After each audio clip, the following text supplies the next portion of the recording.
Welcome to this episode of Selling Out. Coming up on today's episode. There was Those were like the days, page 3 calendars everywhere, and it was a very kind of that sort of environment. I gave it my best try, but it just wasn't to be. I'd be more worried if people thought I was straight. But before we welcome the guests, a quick thank you to our brilliant sponsors. Yes, if you're heading to Brighton and you want to make your trip legendary, quite literally, book your stay at Legends Hotel right on the seafront and just steps away from the city's best nightlife. They're also the home to some of Brighton's hottest drag shows, so you can sleep, sip and party all in the one place. Book at legendsresortbrighton.com and tell them we sent you. And if your current headache is less, where am I staying this weekend, and more, how do I buy a house? Then Mortgage Medics have you covered. They specialise in straightforward, no drama mortgage advice, whether you're buying your first place, moving up or refinancing. Their team will take the stress out of the process, find the right deal for you and make sure you're smiling long after you get those keys. Basically, they're your home owning headache cure. Go to mortgage-medics.com and tell them we sent you. They'll look after you. Welcome, Paula and Bobby. How are we doing? Hi. How are you? Good, really good. Nice to be here. Thank you for being with us. So, let's ask the first question where we start every episode of this podcast. What was your first job? Paula, we'll start with you. What was your first job? Well, interestingly, I kind of wasn't really sure what I wanted to do when I left sort of school. So I went to college for a couple of years, did a sort of secretarial course. And so then that summer I finished, which was 1998. But, was it 80 or 90? Sorry, it was 90. Year of the World Cup, Italian World Cup. Was it? So I remember that being quite pivotal in the workplace. But so I didn't know what to do. My dad was at a manufacturing company and he said, oh, look, why don't you come and just do some temping stuff over the summer? And, they're always looking for people to sort of help out. So I went along there and moved around all these different departments in the whole manufacturing business. And towards the end, kind of ended up in finance and accounting and the accounts department. And I really liked it and had a great mentor there. And so she taught me a lot, and then from there I decided to kind of do day release and stay there. So what was meant to be about a 4-week assignment ended up being I was there 7 years. So Wow. they made interiors of aircraft. So from 18 to 25. So that was my first role. So it was.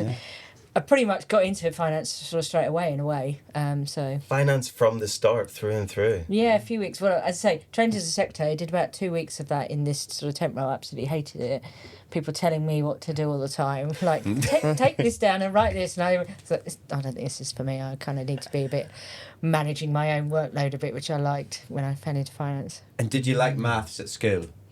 No, not really. And I failed my GCSE. I had to redo it in my first year of college, so that was interesting. I did fail my GCSE. I got my GCSE, but I did an accounting GCSE in college, and I thought that was quite interesting. But yeah, maths, I don't know about you, but I sometimes think that accounting isn't pure maths as much. It's quite a lot of logic to it, so I like that bit of kind of, getting it right, kind of getting the numbers to balance and stuff. I still do, so rather than the complicated equations, as it were. I didn't really like that bit at school. I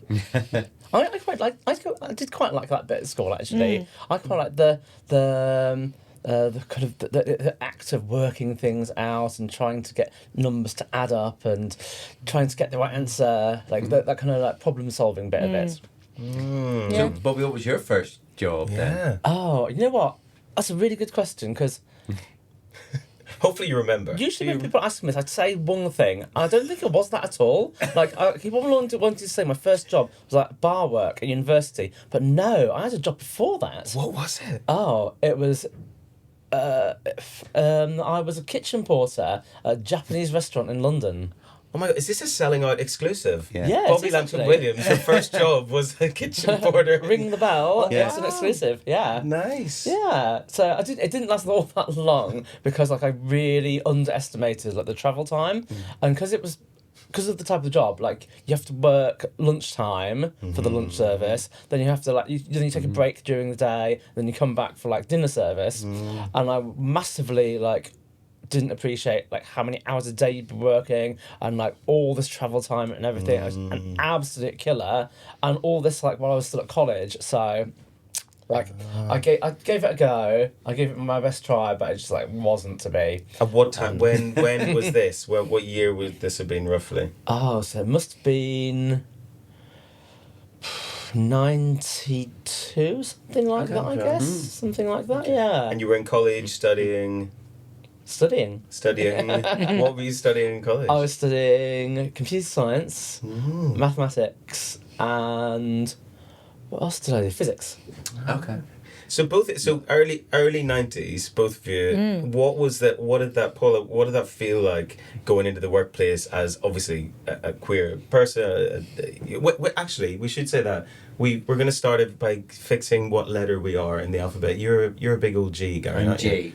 I'm a Q. I'm a firm little Q. I'm an L. You're an L. Well, I'm a G. You G. We got two G's, an L, and a Q. I love it. What did it feel? So take us back to like then, and obviously, I think we've spoken a lot with people about the fact that whenever you go into work or the workplace, it's not really the first thing on your mind is that you're getting a job, you're working, you're going to do work. And I think there's sometimes a lot of people think that it's this all-encompassing thing that our identity is, but in some ways it is, in some ways it isn't. Whenever it intersects with like work life and things like that, but I think there is definitely another layer that we think about that others don't have to necessarily if they are straight, if they are when race comes into it, whenever sexuality comes into it. But how did you feel at the time going into that workplace, and did your queerness or your the fact that you were maybe different, did that play into it at all? Well, I think I wasn't really out in my first job at that time, and I was starting to have kind of some thoughts and stuff. I remember having a big old crush on my one of the lecturers at college, and so it was sort of like quite strange. And then, but the first job I was in was this manufacturing company, and it was a very kind of masculine environment, really. I mean, they still had. I could smoke at my desk for a start. We smoked, and there was like page 3 calendars everywhere, and it was a very kind of that sort of environment. So, and actually, I really quite liked it. I used to spend all my time on the shop floor, just hanging out with the blokes in the paint room and the spray, and and it kind of like, I was very tomboyish, I think, at that point. And so I was never really, like, some of the women would be like, oh, I'd never walk along the shop floor. Like, they were looking at you. And I'm like, oh, just go out there and I have a laugh with them and go out the back and fag. And, just sort of like, I didn't really care. I remember, as I say, it was quite a sort of funny place because I had to wear a skirt, which I really hated. And it was like, I just felt it was really awful that it was like women had this kind of like uniform thing that had to wear a skirt, which I tried to buckle all the time by extra thick tights and long and tried to sort of not wear a skirt. So I was like, just come out of school where I had to wear a skirt. I didn't want to do it then. So I wasn't really out in that one, but I think I was kind of discovering myself a bit. And as I say, probably to everyone there, they were like, oh, no surprise now, because it's like I was very tomboyish, very down with the lads on the shop floor. Right. So it was kind of, but I definitely wasn't in the toilets putting on my makeup with the rest of the women. So.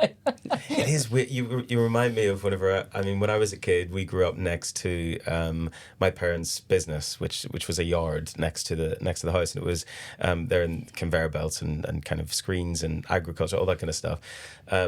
But it was that kind of environment of like porta cabins with offices in and like all the smoke. I remember when I was a kid going and everyone was smoking and there was like very kind of 80s coded and then it was like the outhouse where it was all the workers, all the guys who worked in the yard would go to this like break room, I guess, which was kind of this other porta cabin, and it had all the page 3 and all the like all of that stuff. And I remember talking recently with someone about this, and it was like that was just normal, that everything was filthy, dirty, and there was these like half-naked women on the wall, and it was that kind of culture. But it's interesting to hear that the fact that you were who you were made you able to be like, yeah, fuck it, I'm on the floor with the lads. What's wrong with that? It's interesting that. Maybe I was a bit protected from my dad as well, because he was sort of like, well, no one's going to give me a load of shit.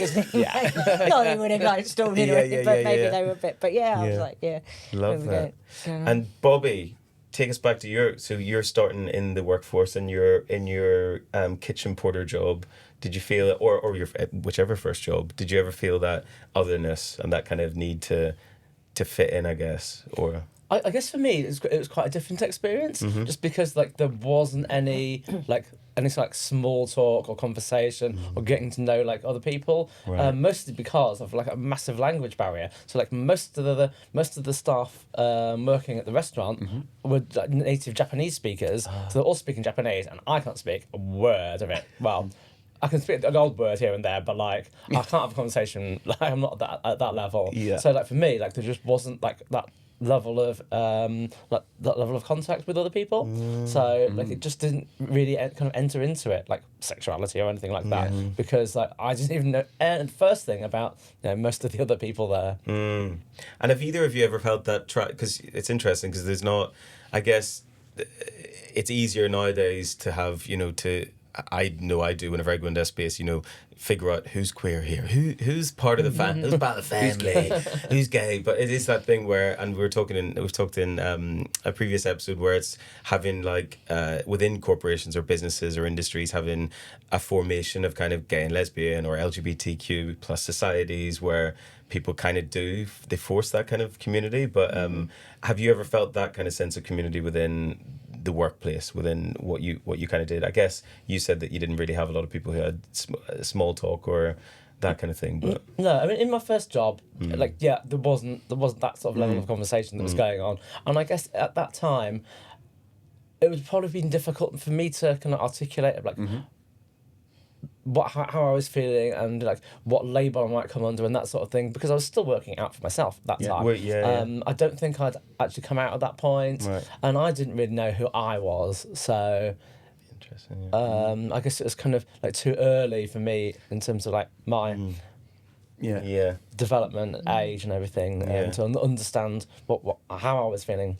I think it's like that. I felt like that as well when I was at the beginning, who I was. I had girlfriends and stuff, and working in McDonald's in my first job, and being in Northern Ireland, which was even more hard to be queer, because there was much more going on in Northern Ireland rather than just, no one really talked about gay or lesbians. It was all about Catholic or Protestant. You mean it wasn't like growing up in Derry Girls? No. Oh. In some ways it really, in some ways it really was, and in other ways it really wasn't. No.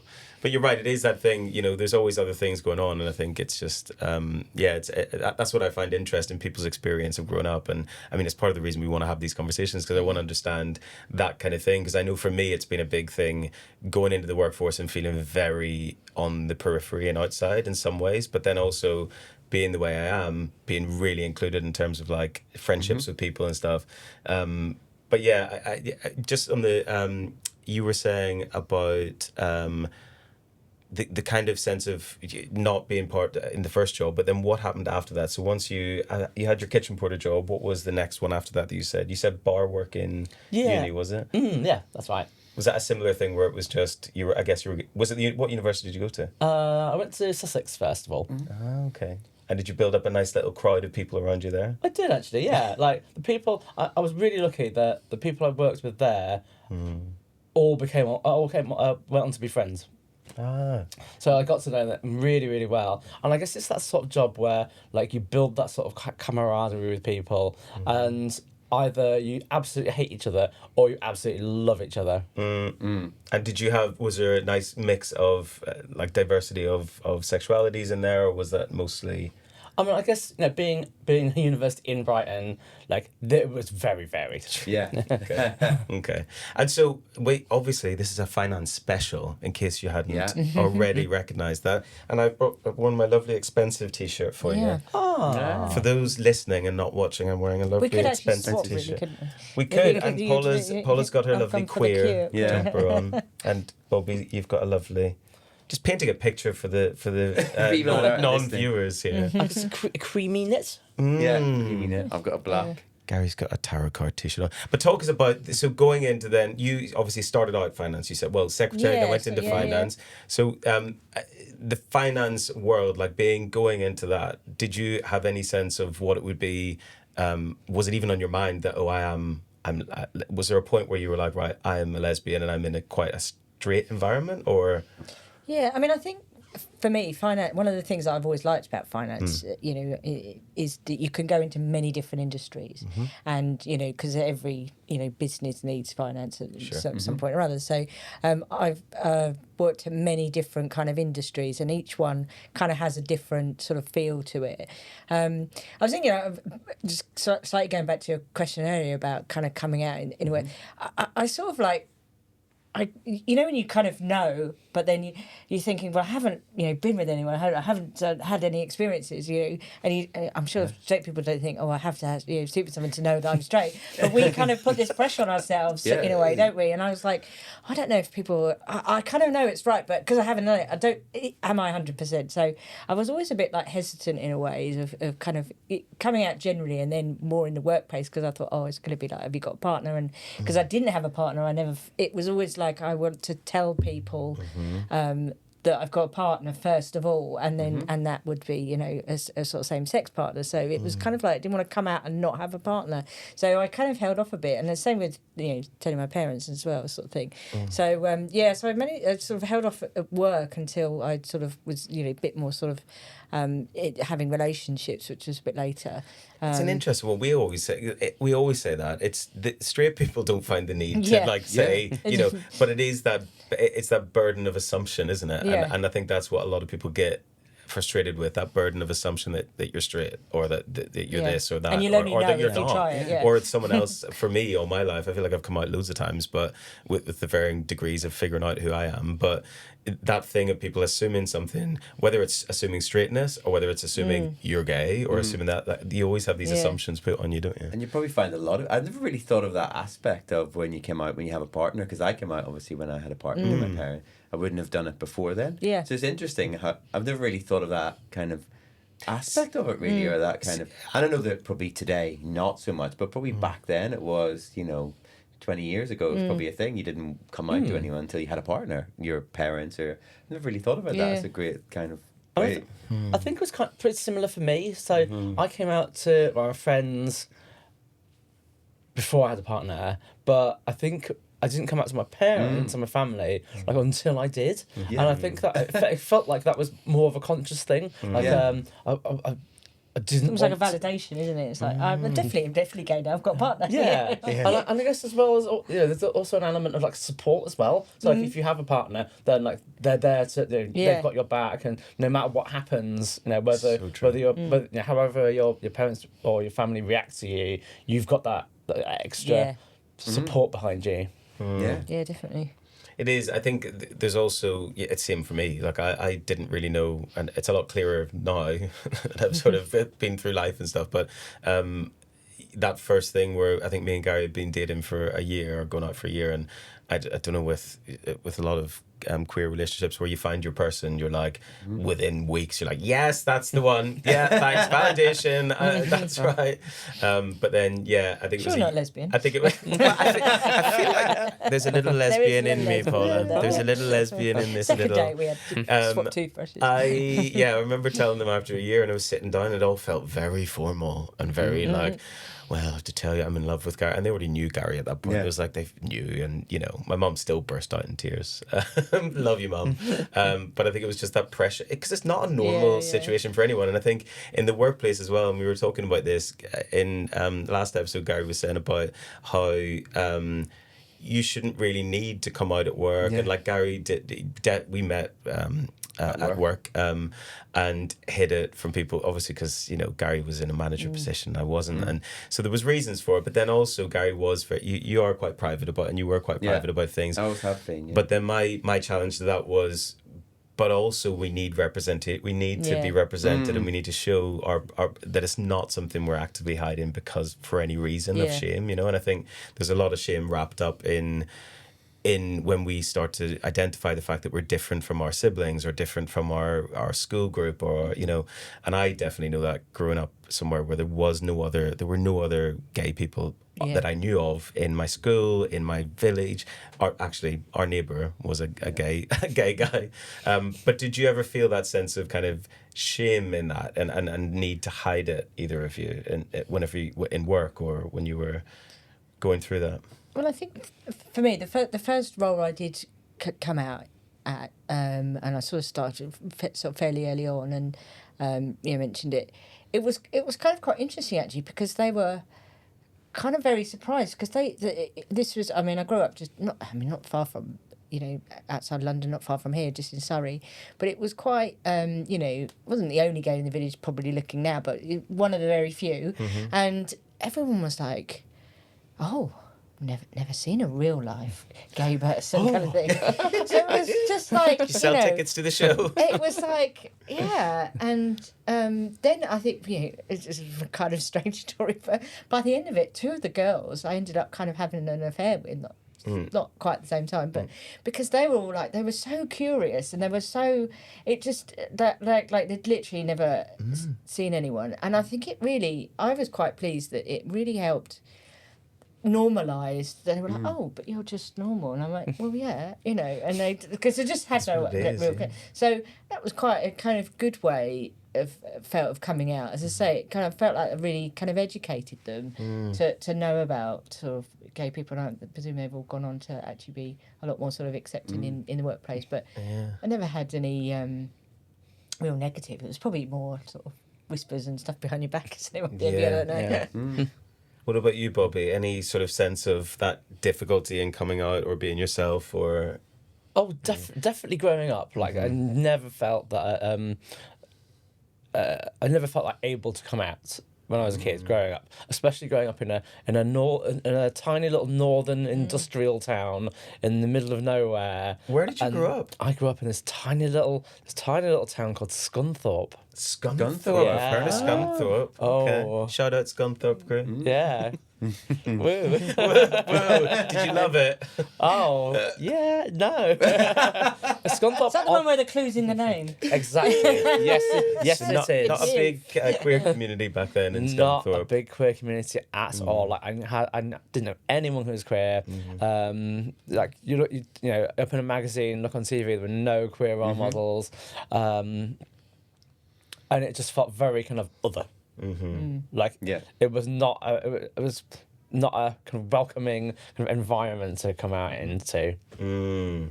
Okay. I think even today there's probably that. I said this in the last episode. We live in a bit of a bubble in Brighton. Oh, 100%. A big bubble in Brighton, and even maybe so much in London, and that you can be. There's places where it isn't, and we talked about like going to work. So now lots more queer people in businesses and in workplaces, employees. But actually, my point was in the last episode, I'm sure you recognise this as well, Bobby, on the business networking scene, actually in mainstream networking, you don't really meet that many queer people in mainstream networking, which is why I'm having the Gaydio networking where, they're bringing, LGBT founders and leaders together, because there's not that much out there. You don't find, it's kind of still almost a little bit like 20 years ago in business when you're an employee. That's where the owner business world is, because you don't find as many. I don't know if you find that, but you don't find as many queer.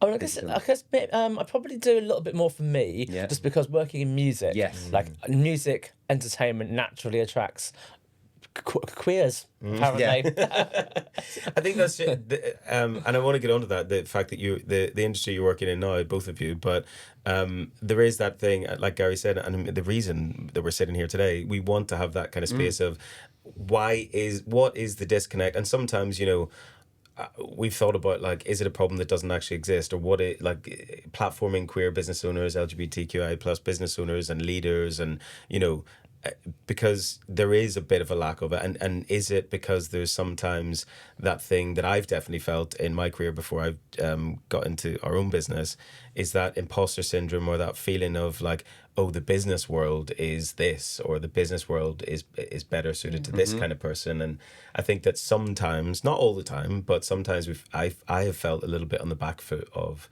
like, is this for me? Is this, will I be, all of those kind of self-criticisms come in, I think. Self-doubt comes in from that.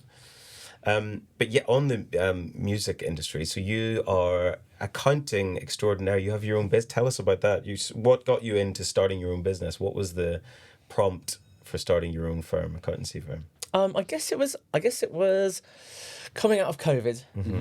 and a lot of people would think there was an opportunity for a lot of people to kind of like think and reflect, and I did a lot of thinking and a lot of reflecting, and I suppose I realised that life's too short to be stuck in a dead-end job where I'm underappreciated, undervalued, no one's really listening to me, and like, am I going to resign my whole working life to this, or can I do something about it? Can I just quit and go off and start my own business? And I was always running my business like as a little part-time thing, little side gig, looking after friends and family and that sort of thing.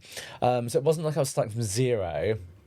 But I guess, coming out of COVID and that kind of space and that time was like the opportunity for me to kind of look at my life and look at what I was doing and realise that I wasn't happy and there was something I could do about it.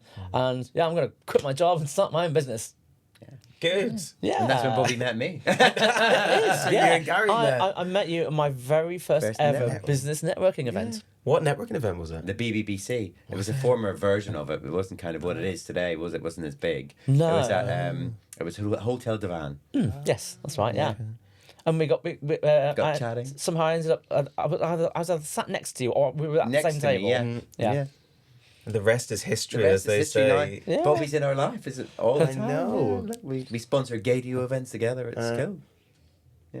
And how does it feel now being do you feel, so obviously you got into the music industry, how does that feel being, because you've always loved the music industry, haven't you? You've always loved the creative industries. Yeah, I've worked in and out of music in past jobs and lives and things, and it feels like I've kind of melded two things together. The thing that apparently I'm quite good at, the accounting bit, and the thing that I really love and feel passionate about, the music bit, and I've brought them together. And I guess in a lot of ways I'm actually doing my dream job. Like I always knew growing up that I wanted to work in music in some way, and I gave like performing a go, and that ended disastrously. Like that was not for me. And then I thought, oh hold on, actually like there are loads of other jobs you can do in music. You don't just have to like get up on stage and perform. Like, you can do like all sorts of like other stuff in the background, which is what I'm doing. So yeah, I guess I'm actually living like my dream job, which is amazing. Love it. Nice. I love that. And you're surrounded by queers, as you said. Yeah, I am. Paula, quite literally right now. Are you, you really are. So your job today, Paula, are you surrounded by queers or? I was going to ask that question. Well, actually, there is quite a large queer group at work. I think last time we did our sort of staff survey, we were something like 9% in the business, which in the UK we're about 240 people. So it's on the high side. Yeah. I don't know what transport gays like transport. I work bad context Work to in that. transport. I work for a consultancy that predominantly started as a transport consultancy doing rail and other transport like that, and then now we're a bit more into infrastructure, economic development and energy kind of consultancies as well. So they're kind of quite creative people in some ways, you know, the projects they do and stuff. So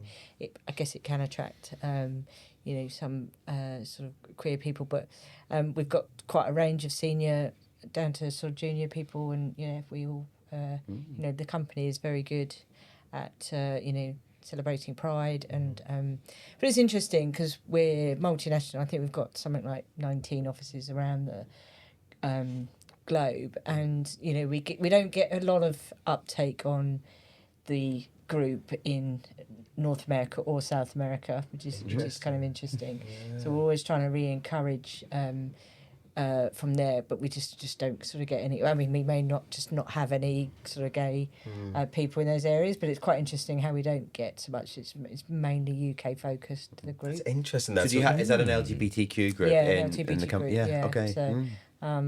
So at the moment, we're busy organising Pride. We're getting ready for Pride events and stuff. They always do Pride stickers and put up Pride posters around the offices, and as I say, we do that around the whole group. But as I say, it feels more UK.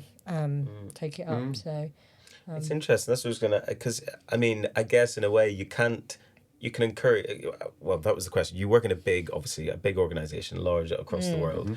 The fact that they have that initiative, and is that driven by the from the top, or is that kind of from you or from someone who said that they need to have this kind of representation, or has it just always been there since you've been there? It's been there since I've been there, and I've had it. You start to find it at bigger companies, and it's interesting. You know, people talk now about how it has pride become a bit commercialised and stuff. You know, I was at quite a large insurance brokers before that, and they didn't have their own network, but there is an insurance network, and you kind of like wonder what's the point of it. Is it just to sort of show a tick that, you know, we want to be a Stonewall top 50 employer because we think it looks good on our, you know, our CV, but so you kind of don't always get the impression with some of those, you know, and I know people who work in banking, same, you know, but I think with my company, we're an employee-owned company, and so we've always had quite good ethics right from the start. It's, you know, it's founder-owned.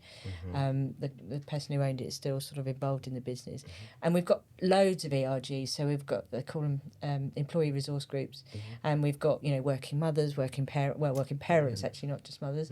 You know, disabilities, and so there's lots of different groups that everyone can sort of contribute to and make the workplace better. So, and the pride one is sort of part of it, really. I love that, because that feels like genuine, like you say, that feels genuine. A lot of companies that do, and you know, I honestly feel this kind of backlash against DEI and all of the kind of sensible things of like, the clutching pearls, the conservative point of view of what people should be in an ideal world.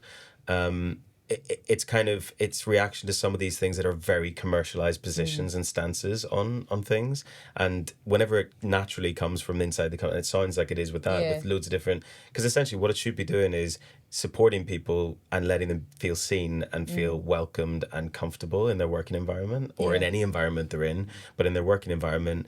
And that's what's going to make the change, that people be feeling safe when they come into the workplace and feeling that they can be themselves authentically. Yeah.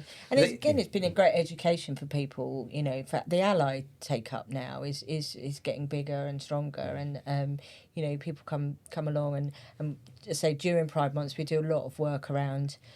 We had a session a couple of years ago where 3 quite high people and senior people and one director or 2 directors of the company kind of did stories around, one's actually gay and one is an ally, and I think the ally one really kind of hit home a lot with people, and you know, it's really made the company more, you know, as I say, a lot more people took up, you know, getting involved and doing stuff, so it was really good. Yeah, it's interesting that, because I work for the Co-op bank, and in 2007, and they always had like the LGBTQ society and all that. They were really big, obviously, being the Co-op and being a cooperative and all of that. But I never joined, and I was there, almost 10 years. I never joined. Wow. I never felt, I did meet some of the people throughout it and maybe went to one event thing, but I never joined. I don't know why. And, you know, I was gay and obviously married throughout that time as well in the Co-op, but I never joined. I don't know, you know, why I didn't. And that was probably quite early for companies to do that. The Co-op was always quite progressive like that in terms of how they were. You know, it's obviously a cooperative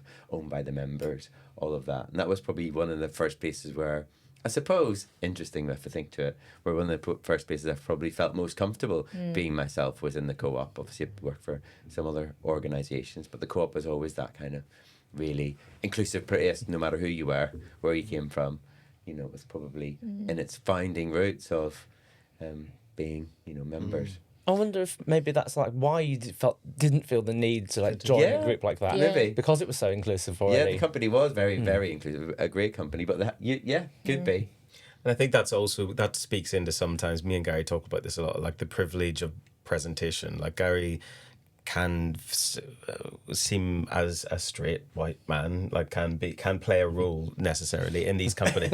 Why are you laughing, Bobby? He can come across, it's very butch, Bobby. It's very butch, Bobby. No, but it's that thing of like, I guess, and that's the point, you know, whenever we talk about Stonewall and stuff, and we talk about the importance of protecting the trans with people within our community, it's the fact that, you know, a lot of people have to, and that's the visibility of being yourself and being out about yourself, no matter how you present or how you know, there is that whole thing of kind of slipping under the radar and being sort of conforming with certain things. And I think that's what's really interesting about some of these conversations about first going into the workplace, like what that felt like, what that looked like.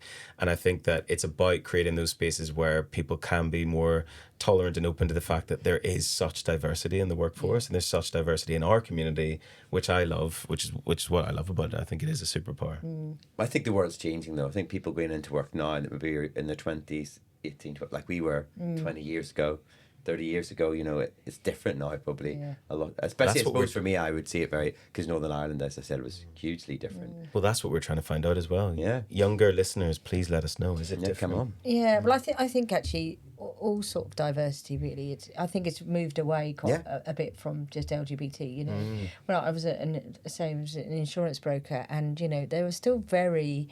You had to really be at the right school, you know, generally kind of white, middle class, upper class man to get into being a broker, and, you know, very few women, very few. So you get that. And I had another role in PR, and it was very women based, you know, hardly any men got into it. So and it creates a one-dimensional sort of thought process where whatever you know kind of group leads the way in that sort of industry. So you do need, you know, different. I've always felt quite different in a way because I didn't go to university, and most accountants, you know, I sort of trained myself and qualified and everything, you know, sort of on my own back and did it while working and stuff. So, you know, everyone's sort of, you know, I can't sometimes listening to you actually, Bobby, I was thinking, if I'd gone to university, I probably would have discovered a lot of things a lot earlier. I think, you know, I could see me at Brighton University probably not waiting till I was mid-20s. But and that's the thing with university. It's interesting you say that, because there's ways to train yourself. I mean, you get into jobs and I definitely learned on the job, and I ended up in an industry. I was in the fashion industry for 15 years and ended up in a job I never thought I'd be in. I thought I'd be a designer, and I ended up being in merchandising, buying, all that kind of stuff. But I learned as I went along, and it was that. And I think more so now, there's a lot of talk about, you know, university is about the experiences as much as it's about other things. And I think there's definitely vocational things and a lot more in terms of what you train yourself on and things. University probably, because I didn't go to university, fair like you, but I think you got into a job and you just do the work. Yeah. You just work, well, I need to learn, and I'm that type of person. I want to get on. Yeah. I really want to, I'm that kind of, I want to progress.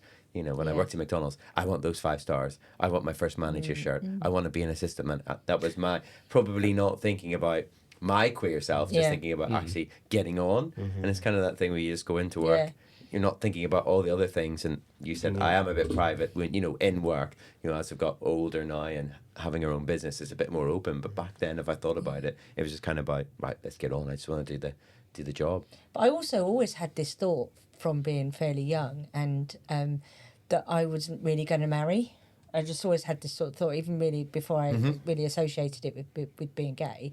I was like, I'm probably not going to get married, and I'm not going to sort of like, so any career and money I want is I've got to do myself, you know.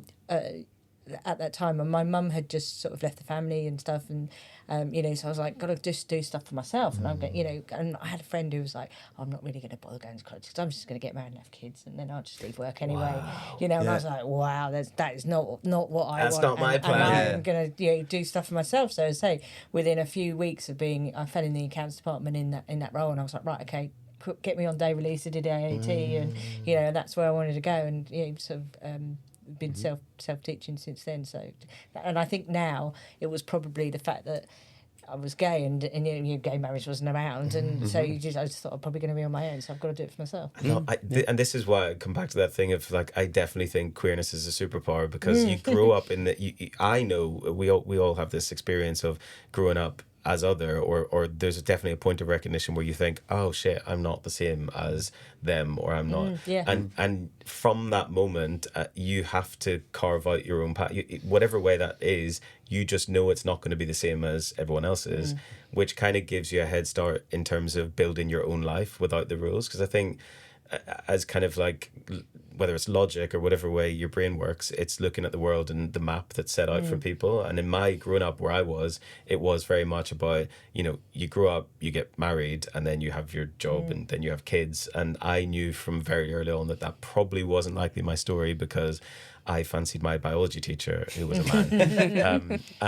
But also I had, also conflicting with that was that I've also fancied women, and I was like, well, what is it? And it's interesting in that, because when you have the other feeling, you think, oh, must be gay. There's no word for, there wasn't bisexual. Well, I mean, I don't remember when I was growing up in my world, I did not feel that there was any representation. There was no representation of bisexual, pansexual. There was nothing. Binary wasn't a thing. It was literally binary. So I was like, maths. oops. Yeah, it was a mathematic equation. So if you, I don't know if anyone else felt it, but as soon as you feel like you've got, oh, fancy that one, so therefore I am that. You know, obviously I know more now, but yeah, it's interesting, an interesting one. So what's your favourite bit of working in finance, Bobby? Oh, that's a big question. My favourite bit of working in finance.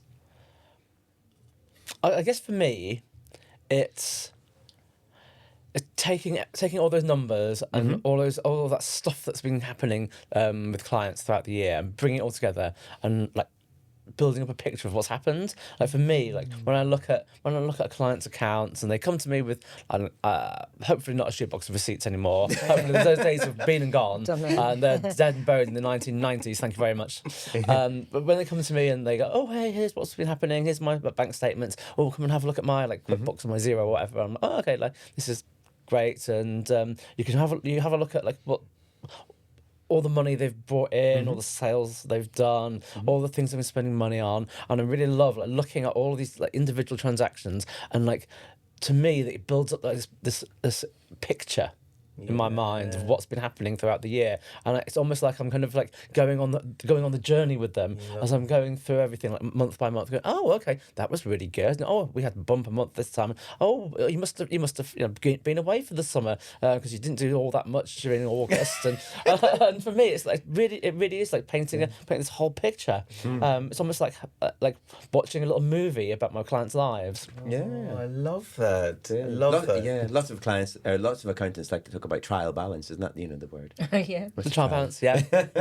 No idea what that is. TB to us. Yes. TV to you. Yeah. So what's your favourite bit of working in finance? I think, in industry, having always worked in industry, I feel like it's such a central part of any business. Everything that happens in a business comes through finance, whether it's receiving money, paying out money, everything, paying the staff, everything. It all involves some sort of kind of transaction through finance. So it's for me, it's being that kind of central pin to a business is quite interesting and quite it's fulfilling to know that the business could run without you, but generally not, because you've got to have it. So my role at the moment is very kind of demanding and kind of quite challenging, that everything sort of comes through me as the whole group financial controller. So it's quite a lot. So at the moment my role can be really varied, from tax strategy one minute to dealing with a small invoice next minute to anything,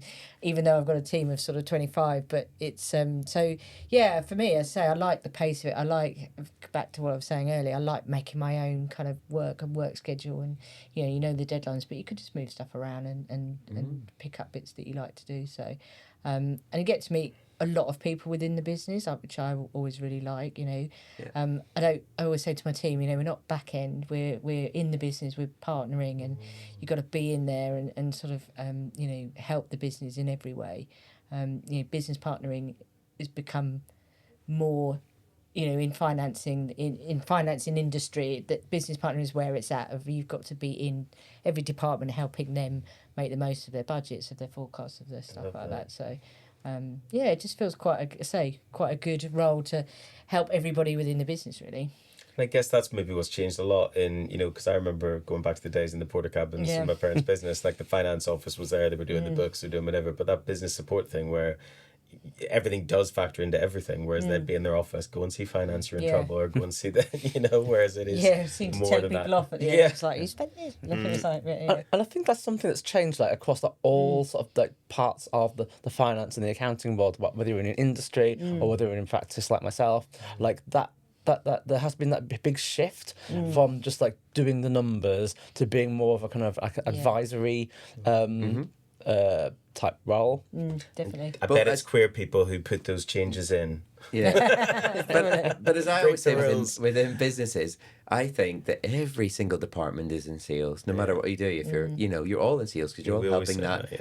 business run, that business engine run. Because if you weren't there, then that wouldn't run. All of those different things, or if there wasn't someone chasing the outstanding invoices, the business would. So we're all really technically in sales, and I think We are, and I guess to your point as well, everyone's everyone needs to be concerned about finances because that's what it is. It's it's the comings and goings of the business. Yeah. And where I work with consultants, they say they can be quite creative, and their number one is servicing the clients and doing the best project, and the finance can come a little bit late from that, and or a little bit kind of behind that in a way, and you're like, actually no.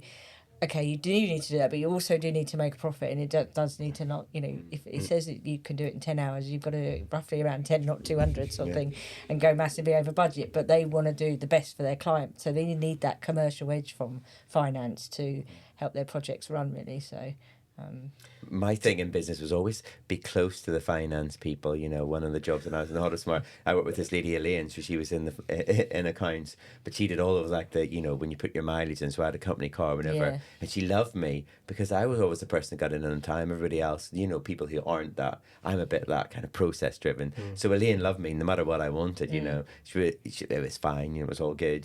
So Elaine would give you a bit of leeway, but with the other guys, she wouldn't. She used to get really mad. Whereas so keep the finance people close to you because it makes your life easy. Yeah. I remember in that first role when I was 18, I started doing payroll and was doing the payroll for the sort of 100 but then they used to give the pay slips to someone else to give out, and I was a bit like, and so one week I was just like, oh, I think I'll give them out this week. Anyway, this woman didn't like the fact that, and I was like, well, it's my work. I've done all this work. I've actually calculated the whole thing. And so 18, I was like, and I loved it going around with the pay slips because you just felt like it was what everybody gets there for. They want that piece of paper at the end of the night, and I just felt it was fantastic. Real sense of like, oh, I'm so popular and giving these out. You've just unlocked a core memory where I used to go around that portico. My mum used to do the books and the finances, and I used to go around with those printed out, dotted, the whole punched edges. Give them out to everyone, the pay slips, and that feeling in whenever I worked in Burberry, that getting that pay slip in front of you, which you don't get, I guess. But question: what is the best thing about being the L in LGBTQIA plus, Paula? What's the best thing about being the L? Oh. Probably my wife. Who we've got on the podcast as well, the lovely coming up in a future episode. I say from never thinking I would get married and now to living we've been together 20 years, married twice, civil partnership, and then married, and that's just amazing. So to be living a life that I say you didn't always think was going to be there is just fantastic, and I've been. Wouldn't say lucky because it's not luck that you don't get sort of abused or anything, but I have never really had any kind of negativity really around a lot of my sexuality, which has been really nice. And we moved to Brighton 2 years ago, and that feels even more welcoming. We were in Tottenham actually for a long time, and we never felt really threatened, but we never felt that comfortable. There was never places we would go in together and be as a couple. It would be like we just sort of, but now I'm in Brighton and being able to be a couple and that is lovely. I love that. Yeah, I can really relate to that. I felt that feeling of not feeling like I'd ever get married because there just wasn't that back then. And I guess I had that playing around whenever I met Gary, and I remember coming home after we'd had our first date and I was like, that could be the one for life. Turns out it is. And Bobby, what's the best thing about being the G in LGBTQIA plus? I guess for me, and being as a business owner, for me it gives you a certain kind of edge over, I guess, people who aren't queer in certain ways. As a queer person, or a gay person, actually, since you're asking about the G, like there's a lot you have to deal with. Like the straight people just don't get. You have to kind of deal with that. You have to do the whole coming out thing, because as you were saying earlier, like, everyone just assumes you're straight, so like you have to put that right at some point. There's like dealing with your own identity. There's dealing with hate and backlash and all of that sort of stuff, which gives you like, once you've dealt with that, once you've kind of gotten over all of those things, and you're comfortable with who you are, I think like all of those experiences give you like a certain degree of like grit and determination and like the ability to overcome things. And I think like, especially if you're in business and you're working for yourself, like those are things that are really important in business that you've already got in your arsenal. I love that. G is also for grit, and L is also for love. I love that. G is also for great. Great, and for Gary. And for Well Gary. done. And for Gary. Gary the Great. Ah. Gary the Great Gay. There we go. What a way! The final question I was going to say. Dave, the last question before we wrap up. Thank you so much for being with us. Yeah. The last question we always like to leave on is: what is your advice to your younger self? That younger Paula who was getting into that secretary job, who was about to embark on a career in finance. What is your advice to your younger self? Well, I think, my thoughts of like, oh, I've got to do this on my own, actually turned out to be, good advice to myself at that point. And then now I'd say, actually, yeah, you will get married and you will have, that what others would consider a normal life, but it's never going to be quite, But just like I say, live your life really, be out and who you want to, because the pain of not sharing and doing stuff, in being yourself, is harder than it is to live your life out, really. Yeah, the isolation, I guess. Thank you, lovely. Bobby, same question. Advice to your younger self back then, going in that job in that Japanese restaurant. Oh, I'd say to my younger self, just don't worry so much about what other people think. I think we spend, just as humans in general, I think we spend a lot of time worrying about what other people think and caring about other people's opinions. And I'm not talking about like, your boss at work or like family or your significant other or people like that. Just like other random people who you might see when you go out for a drink, say. And like, I think we all get hung up on like, I wonder what other, I don't want other people to think something about me or whatever. Like,